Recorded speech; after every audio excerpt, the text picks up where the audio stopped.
Il est nommé ambassadeur aux Pays-Bas avec ses compétences sur les États baltes, Estonie, Lettonie, Lituanie, l'Organisation pour l'interdiction des armes chimiques et la Cour internationale de justice à La Haye.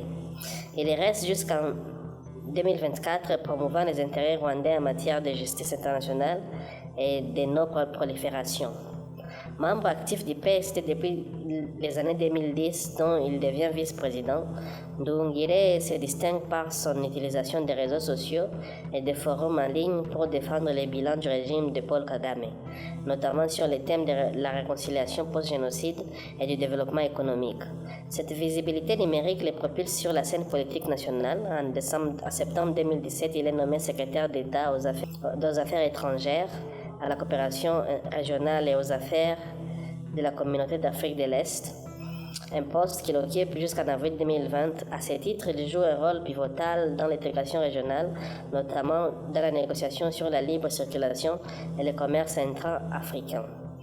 Après un retour à la diplomatie, il réintègre le gouvernement en octobre 2024 comme ministre des Affaires étrangères, une promotion reflétant la confiance de Kagame en sa loyauté et son expertise.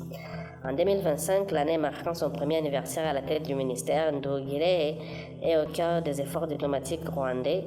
Le 12 juin, lors de la visite en Chine, il rencontre le ministre des Affaires étrangères Wang Yi et s'entretient avec la communauté rwandaise à Changsha, renforçant les liens sino-rwandais dans le cadre de forums sur la coopération sino-africaine. Le 24 juillet, il organise à Kigali la deuxième session de briefing diplomatique de l'année, informant les ambassadeurs sur les priorités bilatérales et multilatérales du Rwanda.